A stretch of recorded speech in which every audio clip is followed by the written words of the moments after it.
Hello and welcome to the Middle East Report. In this programme today we'll be discussing the 20th anniversary of the signing of the Oslo Accords between the Israelis and the Palestinians and asking the question, are we any closer to peace in the Middle East?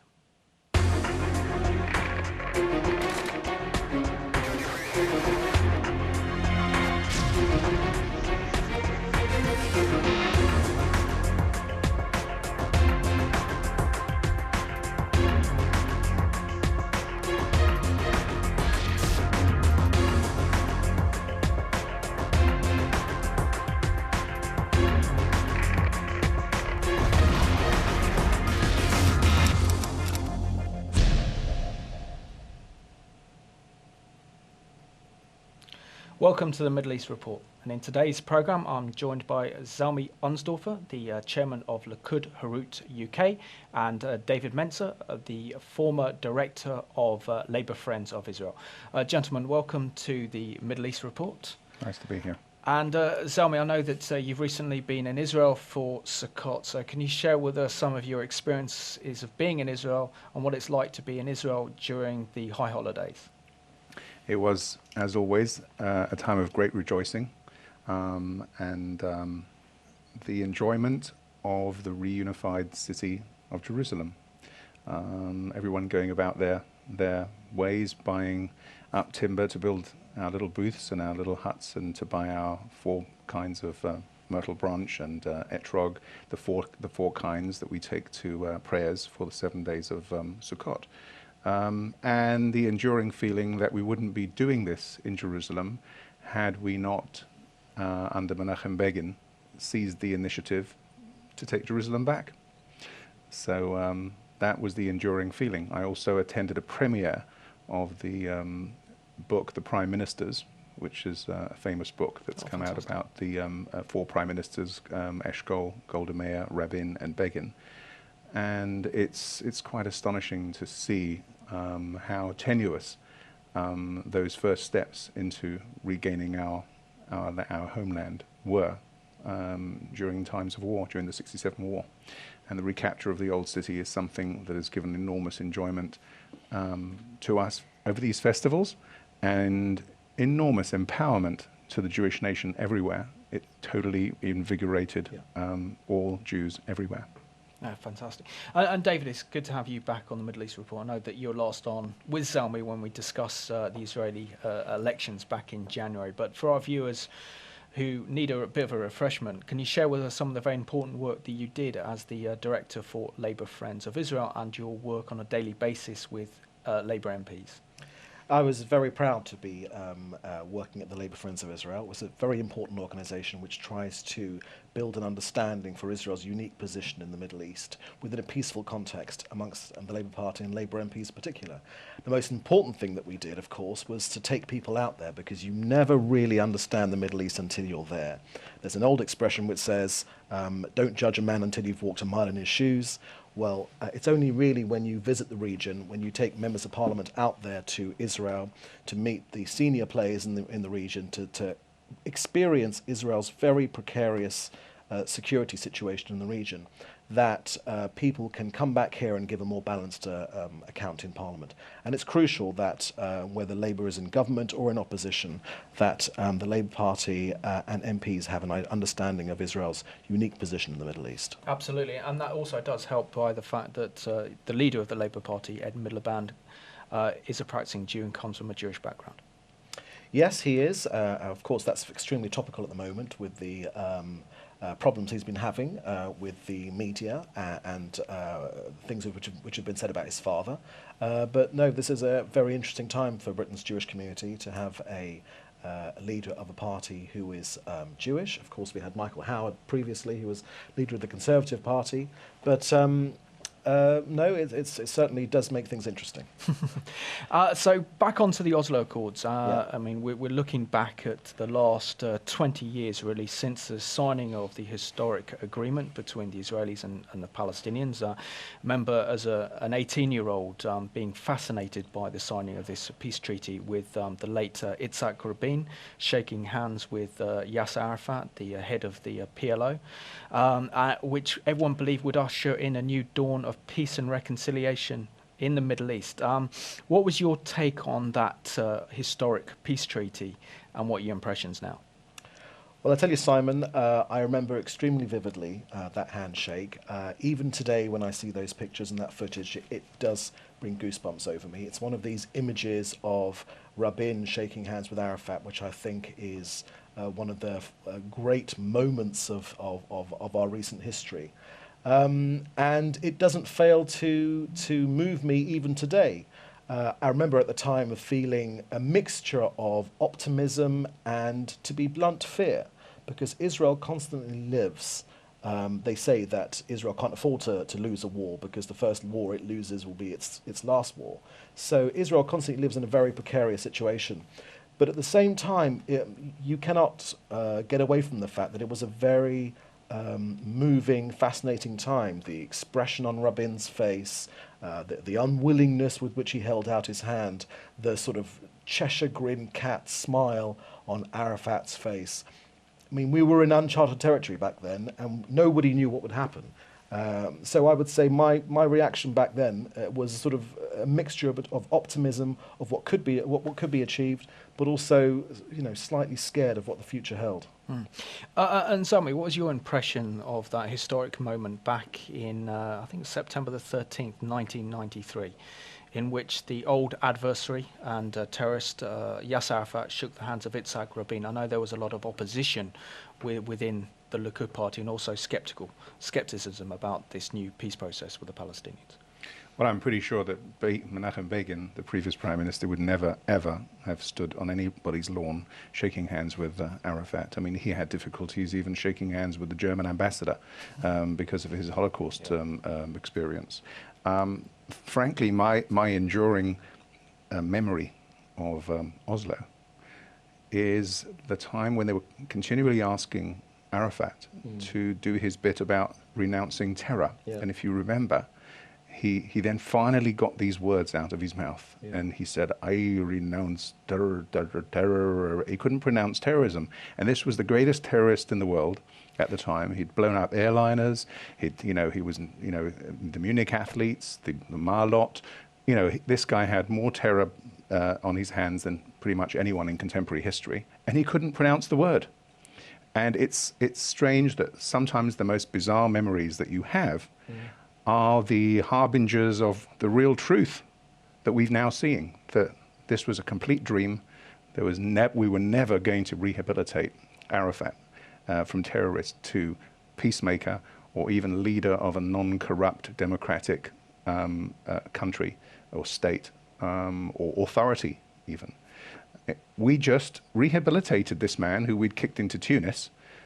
We rehabilitated him. Rabin rehabilitated him. The left rehabilitated these people who were never, except in someone's dream, going to change their spots. And we've got a news clip to look at now that looks at the 20th anniversary of the signing of the Oslo Accords back in 1993.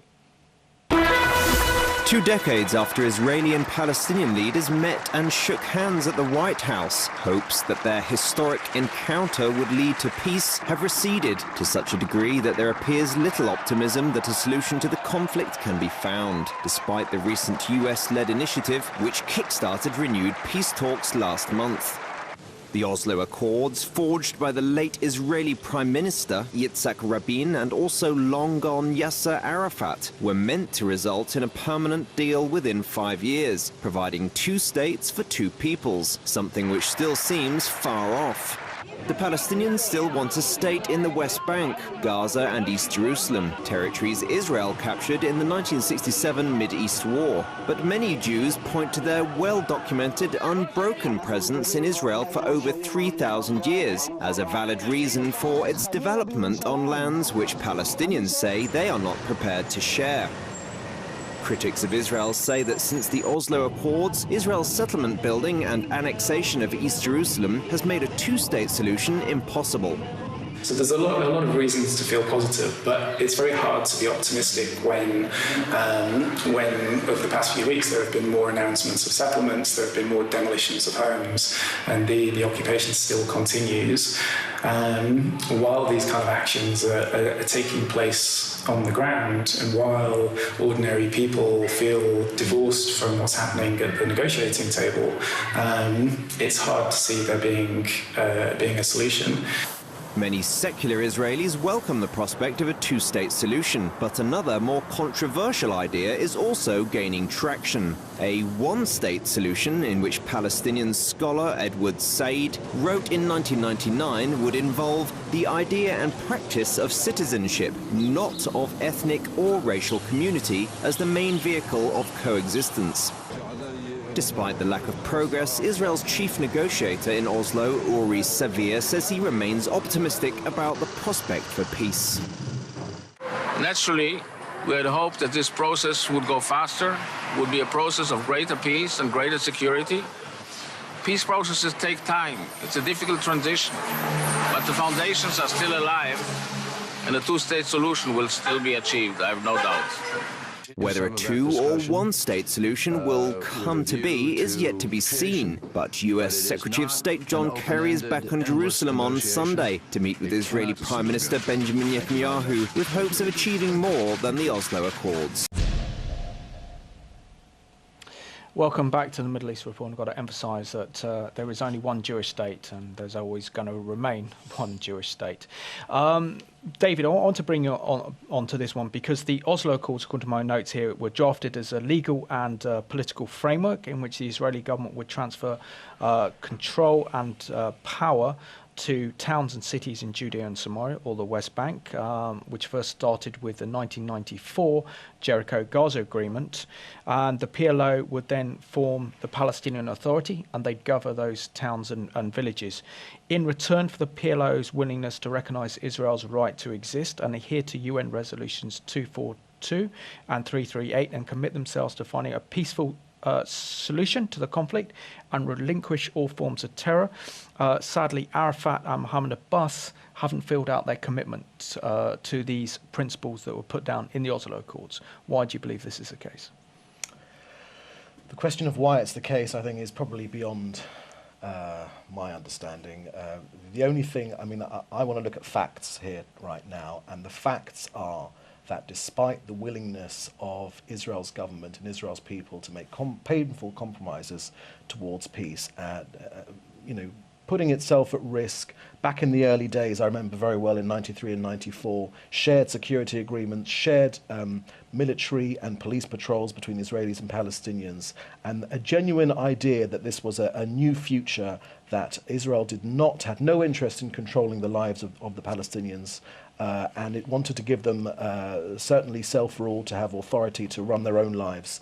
Unfortunately, the evidence has shown that the Palestinians themselves never thought of it in the same way as the Israelis. They thought of it much more in terms of a short-term deal to enable them to get further their aims of there being, unfortunately, no state of Israel. I think you cannot get away from that fact. I mean, if you look at the facts on the ground, which are different Israeli governments have offered them almost all of the West Bank and Gaza, with some sort of power-sharing deal over Jerusalem. That was offered by Barak at the Camp David agreements. It's offered again by Olmert, again by Livni, and they still have said no.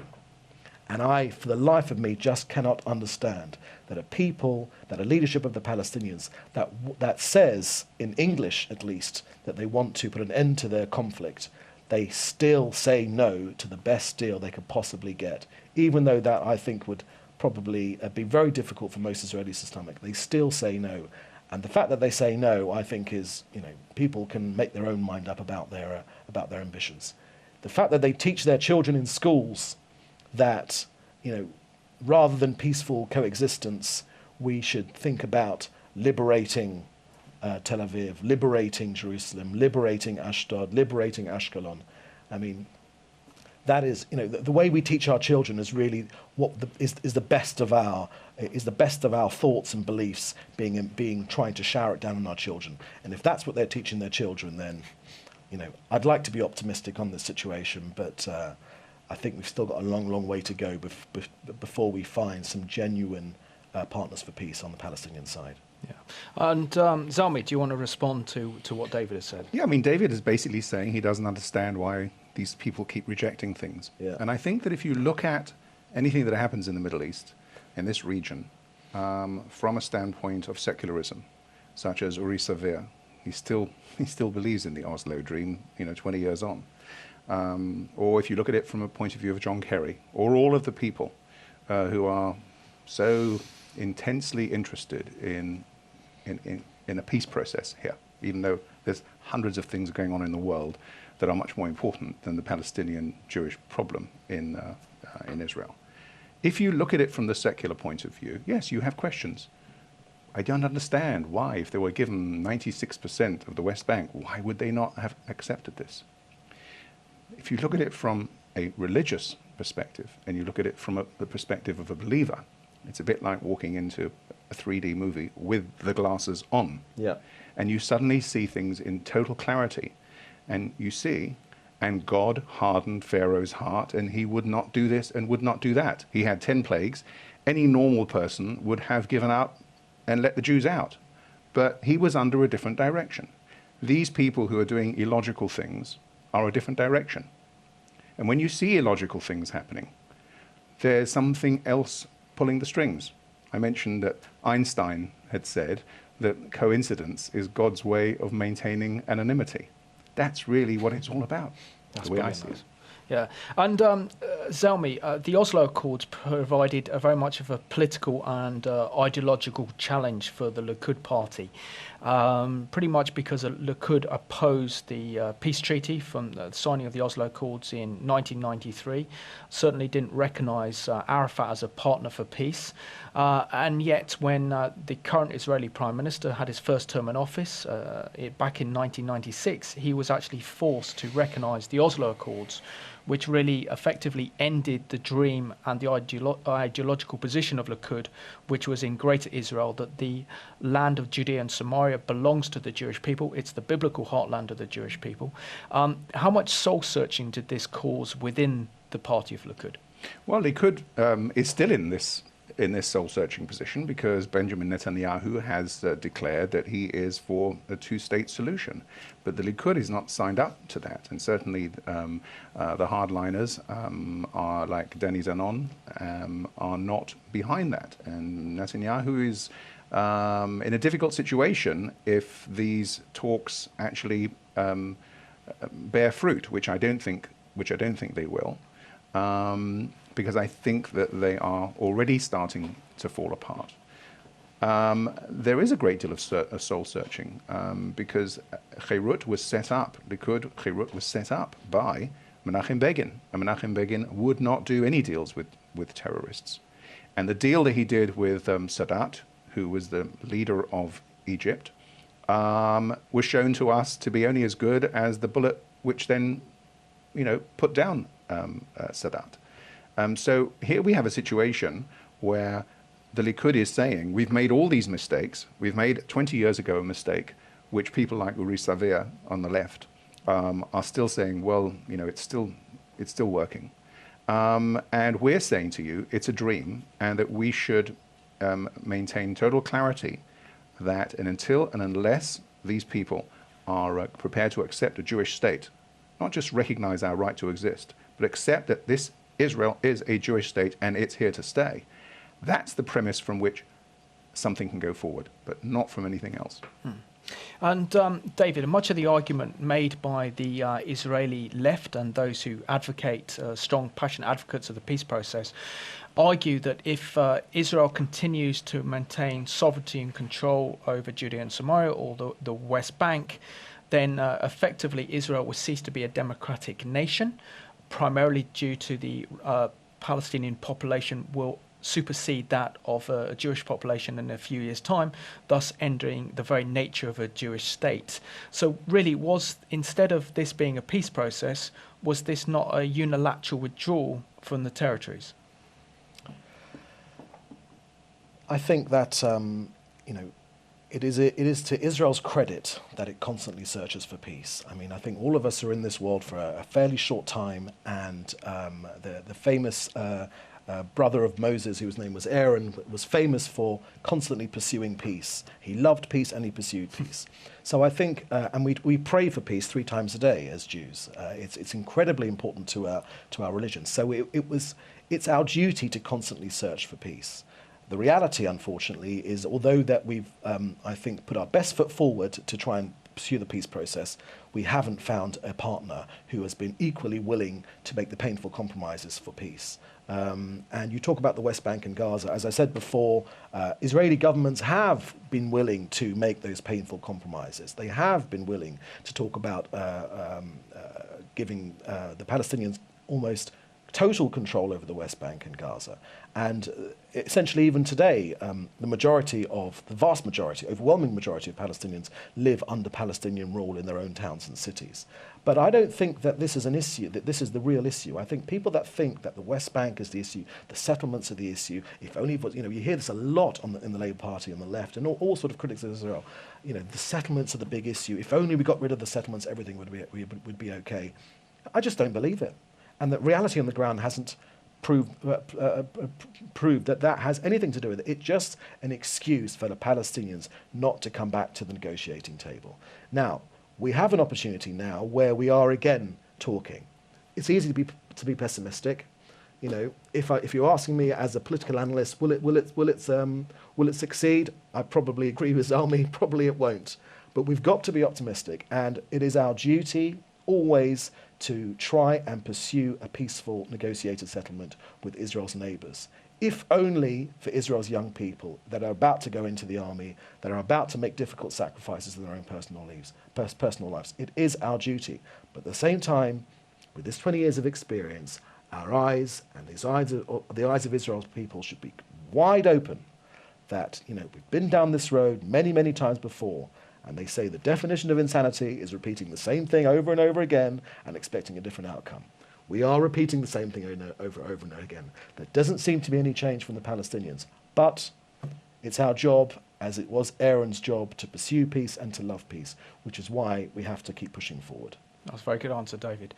We've got a clip to go to now that actually looks at the last 20 years, and particularly the signing of the historic Oslo Accords on the lawns of the White House back in September 1993. 2 bitter adversaries meet on foreign soil to sign an agreement to help bring peace to their peoples. The world applauds them for putting old animosities aside, and they eventually win the Nobel Peace Prize. But what if their efforts do not succeed in ending a decades-old conflict? I'm Jim Lindsay, and this is History Lessons. Our topic today is the signing of the Oslo Accords on the South Lawn of the White House on September 13, 1993. The Oslo Accords originated in discussions that a Norwegian mediator brokered in January 1993. At the time, Israeli law banned contacts between Israelis and Palestinian Liberation Organization officials, so throughout the talks, the Norwegians frequently served as a go-between for the two sides. Few people expected the largely secret talks to succeed. Indeed, the Israeli government did not send an official representative to the talks until May. But thanks in part to the diligence of Norway's foreign minister, a deal was struck in August. The Oslo Accords fell far short of being a full-fledged peace treaty. Its goal was instead far more modest, to establish a process at which the two sides might one day reach a permanent settlement. Formally known as a Declaration of Principles on Interim Self-Government Arrangements, the Accord's main provisions were mutual recognition, the formation of an interim Palestinian government to administer the territory under its control, and an Israeli agreement to withdraw from parts of the West Bank and the Gaza Strip. The hope was that future negotiations would produce agreement on the thorny issues that had been put aside under Oslo, most notably the future of Jerusalem, the fate of the Palestinian refugees, the future of Israeli settlements, and the possibility of a Palestinian state. The Oslo Accords were controversial with both Israelis and Palestinians. Many Israelis objected to striking a deal with Palestinian leader Yasser Arafat, a man they saw simply as a terrorist. Other Israelis also objected to the idea of relinquishing control over what had been biblical Israel. Palestinian critics of the Accords opposed recognizing Israel's right to exist, especially when the agreement did not recognize Palestinian statehood. Israeli and Palestinian leaders nonetheless met at the White House on September 13th. Israeli Foreign Minister Shimon Peres and Mahmoud Abbas of the PLO signed the accords at the same wooden table at which the Israeli-Egyptian peace treaty had been signed 14 years earlier, in what the New York Times appropriately called a silent memorial to the assassinated Egyptian president Anwar el-Sadat.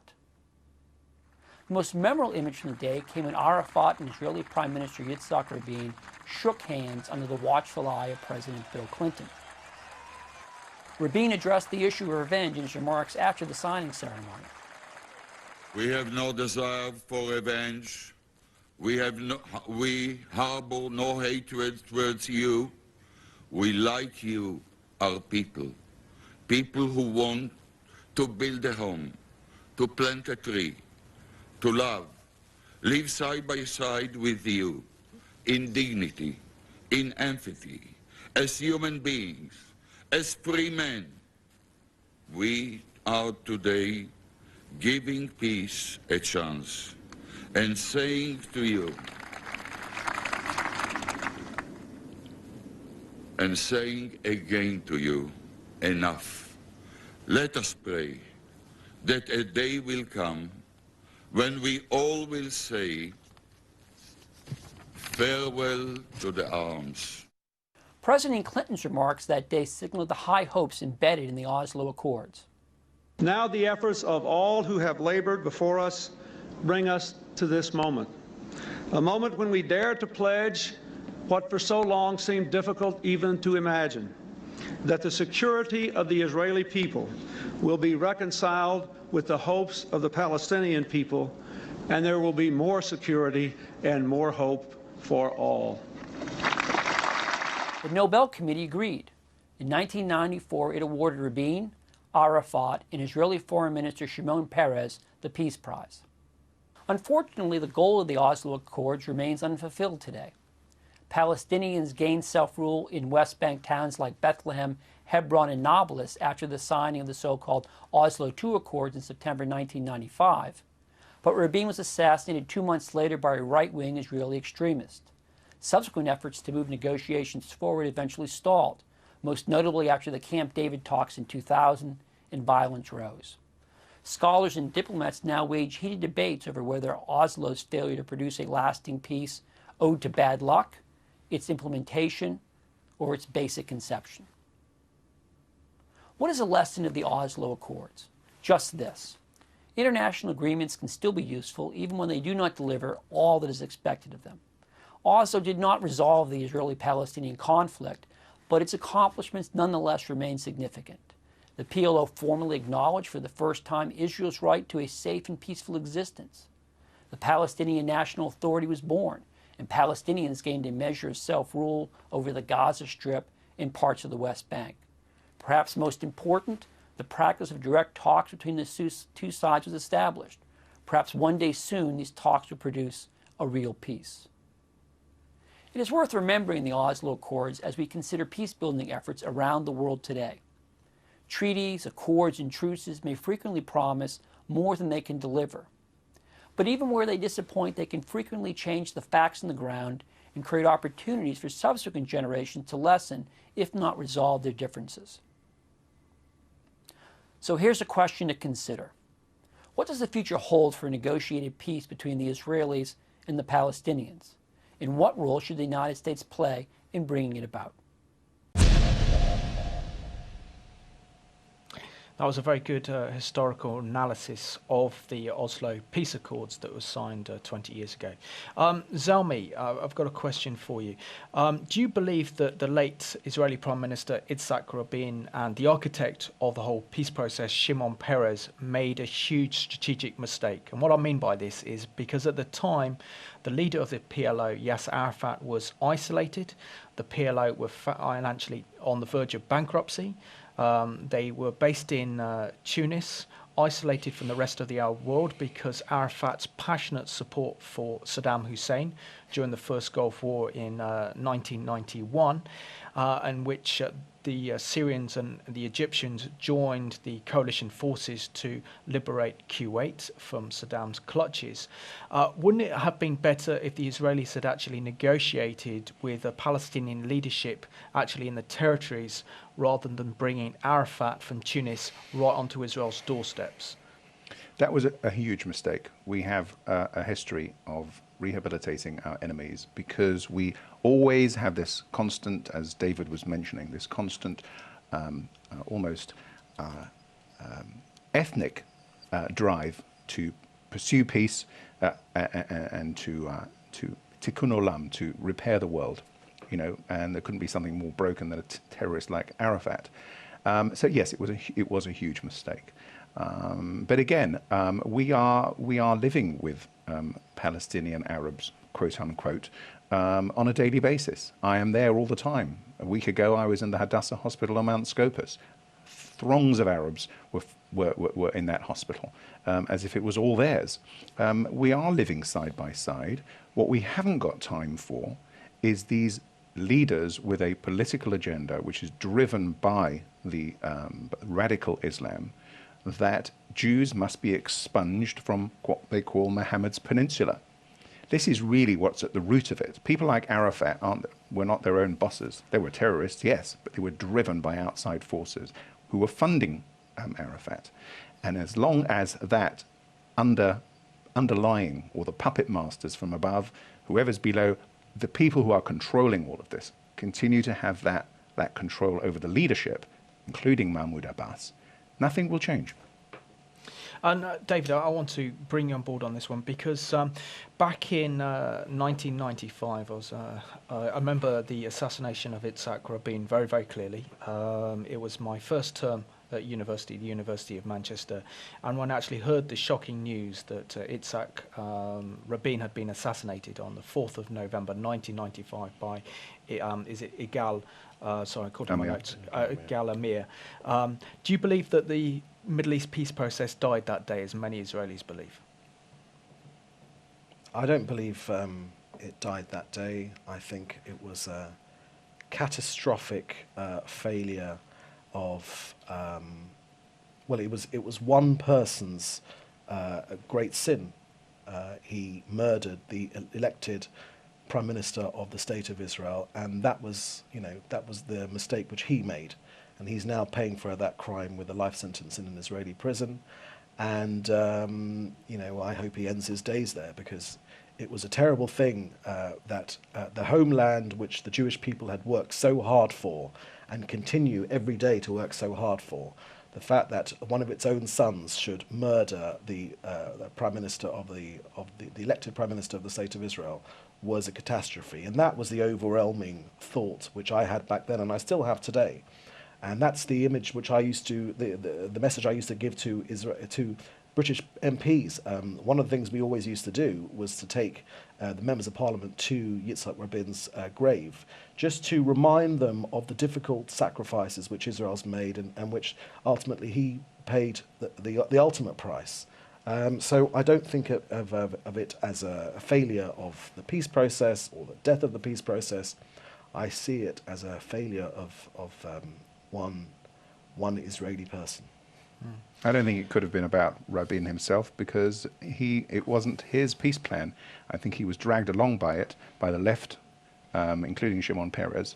And you can see from the clips how uneasy he was at that ceremony. This was not a person who was totally happy with himself, and I think he was worried about how history would judge him. And Zalmi, I also want to note the fact, according to my notes here, which is very interesting. Of course, we're doing research for the programme. I'll just let you know that the 5 years following the signing of the Oslo Accords, more Israelis were killed by Palestinian terrorists than in the previous 15 years. Yeah. So in a period between 1993 and 1998, 279 men, women and children were killed. In your opinion, was the leader of the Palestinian Authority, Yasser Arafat, responsible, or was his claims that he couldn't control the terrorists and they were responsible for the death, or did he really want to use the peace process as to gain more and more territory, to launch more and more terror attacks against Israel? No, there's no question about this. Arafat had total control.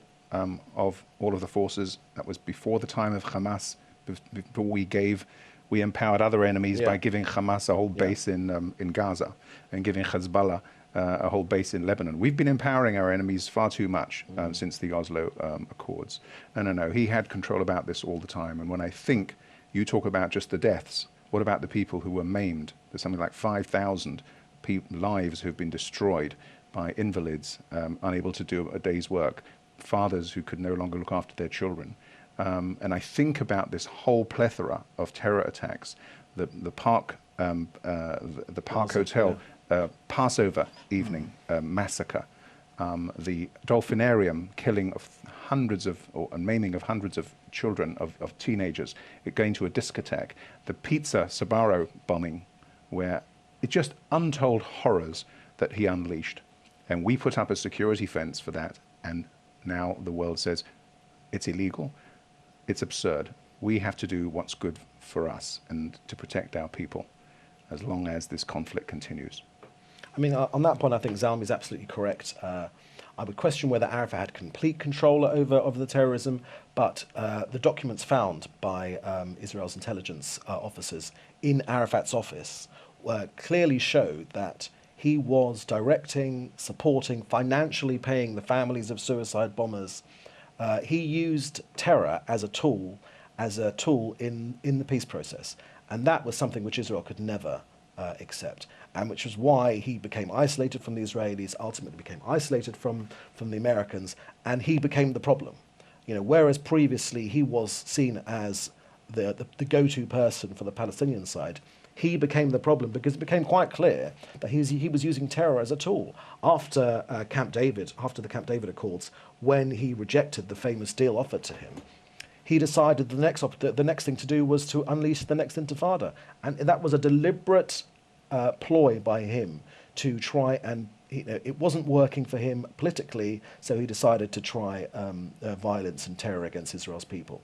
And, the crazy, I mean, it's a terrible truth, but the crazy thing is, a quick look at Israel's history will show you that that is the worst thing you can possibly do if you're trying to make peace with the Israelis. I mean, God famously calls Israel the stiff-necked people, and there's a reason for that. And what that did, that terrible reign of terrorism which was unleashed across Israel, the examples of which Zalmi gave, and each one of those just brings up horrendous images in my mind of those terrible terrorist attacks. We know that they go straight back to Arafat, most of them.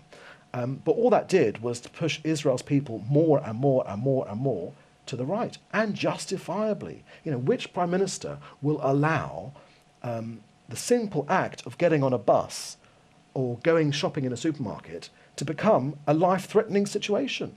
And so, Israel, and Tony Blair used to say this all the time, and he had an understanding of what Israel's prime ministers were putting up with. Israel had to defend itself. And so that's what I mean about, we need to pursue peace, but at the same time, we need to have our eyes completely open about what, the threats to Israel's people. Yeah, and David, we have to also recognise the fact that the Oslo Accords and the peace treaty with the Palestinians brought huge international reconciliation for Israel, brought Israel out of a very isolated situation. Yeah. Also, it meant that huge amounts of foreign investment and capital were invested in Israel, which helped the Israeli economy grow. But also that Israel was under huge international pressure from the United States, from the European Union, from Britain and the Western world to allow for the creation of a Palestinian state, because in terms of the British Foreign Office, the US State Department and the European Union, they view the whole issue with the Palestinians as a stumbling block to creating better relations with the Arab world and also with the Islamic world worldwide. And if there's a Palestinian state that can be created, don't care if it's Hamas run or Fatah run, this will then end the conflict between the West and the Islamic world and help to address some of the domestic issues related to the Muslim communities here in Europe. Yeah. Well, I mean, recently we hear a lot from William Hague as well about how, the conflict between Israelis and Palestinians is the most important. He uses these words, the most important conflict in the world, and if we could just get a grip of that, etc., etc. I mean, I just don't buy it, and I think It's dishonest, it's intellectually dishonest for people to make that argument. It patently isn't. I mean, when you see what has been happening in Syria, where close to 200,000 people have been killed, with Assad actually gassing his own people, and you just wonder, where is the mass movements of people and protests on our streets in this country against that sort of against that activity, and still people focused on little Israel and its dispute with the Palestinians. It's just as patently untrue. And Zalmi, I think we're down to the last 8 minutes of the programme, so just come to start to conclude this programme. Really, I have to ask you that the Camp David Accords, in which Yasser Arafat met with the Israeli Prime Minister Ehud Barak at the Camp David retreats in 2000, I think it was August 2000, in which Ehud Barak was prepared to offer the Palestinians 6%, or what is known as the biblical heartland of Israel, Judea and Samaria, including East Jerusalem as a capital, and the majority control of the old city in Jerusalem. Do you believe that it's his willingness to concede territory and show the world that Israel's prepared to do anything for peace, and that Israel's a partner for peace, that actually allowed the Intifada to take place? Because if we look back at the same year, I think it was back in May of 2000, Israel unilaterally withdrew from southern Lebanon, which then sent a message to Arafat that the best way we can achieve what we want is through terrorism, and launched the second Intifada with devastating consequences for ordinary Israelis. Yes, there's no question about it. Every time we offer to give things back, we are weakening the Jewish state, and we are weakening the Zionist dream, because we're a little bit like a child who finds a bag of sweets in the street, and then people ask him, would you share that with us? Well, he starts giving them out. If they really belonged to him, he wouldn't be giving them out so well. We have to believe, and the right wing and the religious Zionists do believe, this is our land. We are the Palestinians. We actually are the Palestinians. The word Palestine was coined by the Romans, who renamed Judea Palestine. So that means that the people who call themselves Palestinians are really Judeans. And we're living with these Judeans. In the West Bank, we're giving them jobs. They're enjoying a great standard of living. They've got healthcare. They've got education. 20% of the students in Israeli universities are Arabs. Everything's fine on the ground. It's just this leadership that's constantly messing around, as you say, with William Hague. This is the most important conflict, and it's a threat to the whole world. I mean, it is a load of rubbish. And one of the most right-wing people in Israel is Baruch Marzel, who's based in Hebron. He once said to me, do you know, for 30 years we were living in peace with the Arabs. And then you know what happened? What? Peace broke out. And stop fiddling with it. America doesn't have to fiddle. America's got plenty of other problems. They don't have to fiddle with Israel and the Palestinians. And neither does Europe.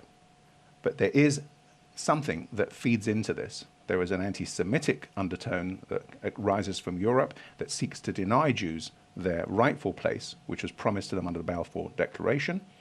And there is an American imperative to accommodate and rapproche with the Muslim world, which they seem to be in fear of.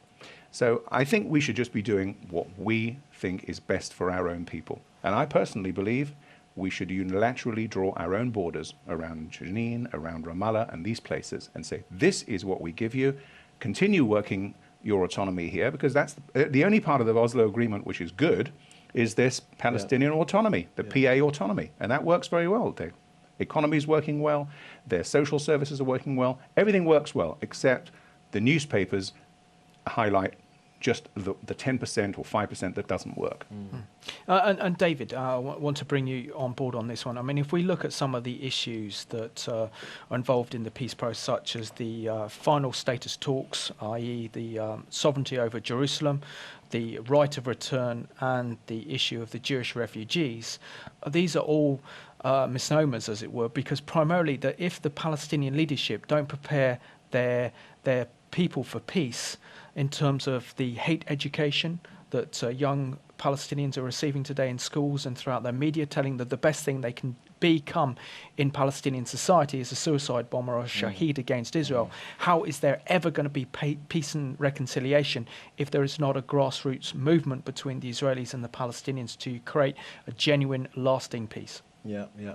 No, I certainly subscribe to that point of view. And, you know, this is a religious TV station. This is a religious program. People that watch this program are God-fearing people and believe in the Bible.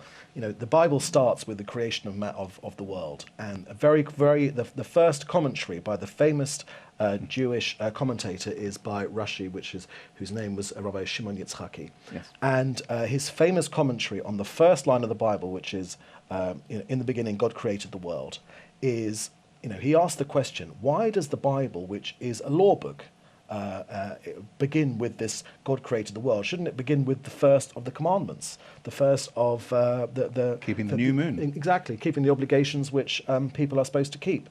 And the answer he gives is because God wanted to make it clear that he created the world. He decides which nation. He gave the French France. He gave Britain to the British, and he gave, you know, Spain to the Spanish, and he gave Israel to the Jewish people. And throughout the Bible, you know, this is extremely unfashionable thing to say in political circles. You can't say this thing. Blair famously said, you know, we don't do God, or he was advised we don't do God. You know, this is a very important. Indeed, he does now. And this is, you know, you don't say these in political circles, but this is a religious TV station, so I'll say it quite clearly. You know, throughout the Bible, it says, the land which God promised to the Jewish people. He promised it to Abraham, Isaac, and Jacob. And throughout the Bible, and this is a program watched by people that read the Bible, he promises the land of Israel to the Jewish people. And, you know, that is a very important point. And when we lose sight of that point, exactly as you say about the example with the sweets, that's when the problems start. Yeah. And finally, Zelmi, I think David makes probably an incredibly and a very poignant point that however much politicians and world leaders may try and impose something upon Israel and the Jewish people, and then certainly looking back at the Oslo Accords, it certainly has not really been a good thing in terms of Israel. Israel's experienced more terrorism and more violence, and particularly with the Arab Spring, the one thing that remains constant is God's promises, and particularly those made in Genesis to Abraham, Isaac, and Jacob still hold true today, almost 4,000 years ago. Absolutely. And if we believe in it, and we act as if we believe in it, and that means not salami slicing territory off every time we have a conference, a peace conference, then we will be doing the right thing for future generations and maintaining the Zionist dream. Yeah. And David, I'll give you the last say of the programme. Well, look, I mean, you know, what we've discussed, it doesn't take away from the fact that the Palestinians deserve a good life, a happy life for their own friends, for their own families, and they deserve the opportunity to build their own homes and live life in peace. But I think it's crucially important that Israel's people are given the understanding, and that's why it's so important that what people, the viewers of this program do, and what you do, and what this channel does, giving people an understanding of Israel's unique position in the region. You know, the Christian voices need to be heard more in this country. We need to, Christian people that believe that Israel is a special place for the Jewish people need to speak out more. Now is the time for them to speak out more, because we're at a crucial point in the peace processes, and notwithstanding the Palestinians' right to a life of peace for their own families and for their own people. You know, if you're a supporter of Israel, then write to your MP, go and see them, get yourself engaged, because your voices need to be heard now. Absolutely. And gentlemen, I thank you for joining me on the Middle East Report today, and I want to thank you all for watching today's Middle East Report as we've looked back at the last 20 years of the signing of the historic peace agreement between the Israelis and the Palestinians. And it's important to remember the high cost that Israel has had to endure for peace and continues to pay a high price for peace. And it should be a reminder to our viewers as we go to this final song to look at the victims and pay honour to the victims killed up and caught up in Palestinian terrorism. So we want to thank you for watching today's Middle East Report.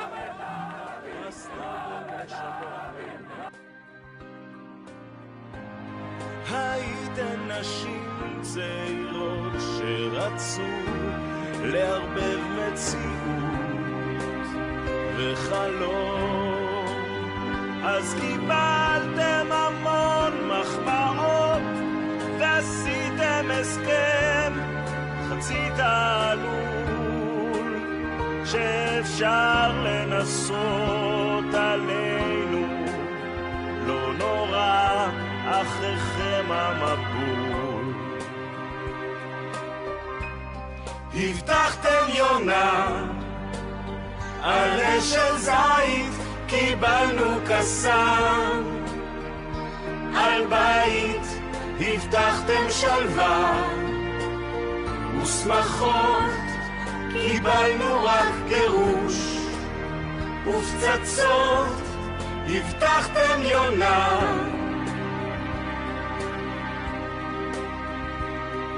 אנחנו הילדים של אוסלו, שנת 93. גדלנו אנחנו עכשיו בצבא עם הנשק, קסדה על הראש. אני מכפר סבא, חיפה, גוש קטיף, אני משדרות. שמרו על הנובל שלא יתלכלך מרסיס או מדם ודמעות. עליכם לא נלחץ, לא נשאל כל אחד מה עוד הוא זומם, כי מכם כבר מזמן למדנו הבטחות לא צריך לקיים. בבתי החולים אשקלון איתמר ובקרב רק רצינו ללחוש. אנחנו הילדים של האוסלו ההוא, מה עבר לכם בראש? הבטחתם יונה עלה של זית, קיבלנו קסם.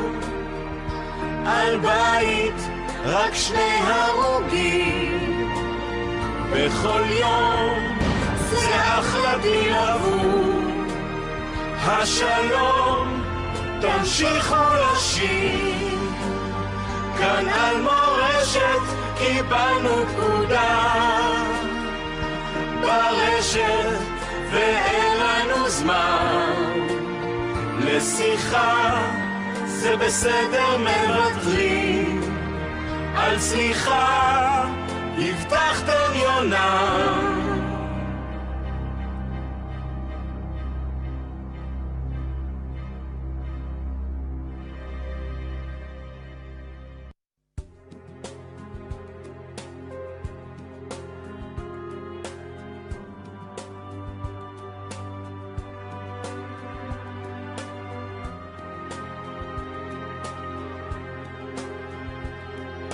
אנחנו הילדים של אוסלו, שנת 93. מכרתם אותנו שם בדשא תמורת הבטחות. הייתם גברים עייפים שרצו פרס נובל לשלום. הייתם נשים צעירות שרצו לערבב מציאות וחלום.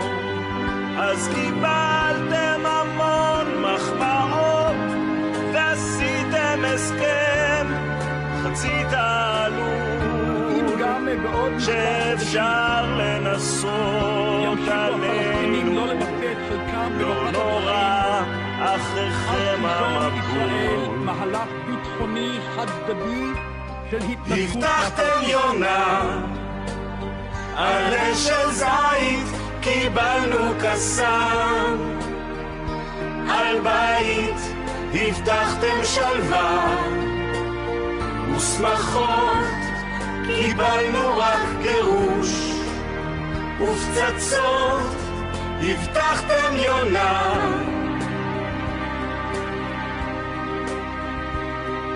אנחנו הילדים של אוסלו, שנת 93. גדלנו אנחנו עכשיו בצבא עם הנשק, קסדה על הראש.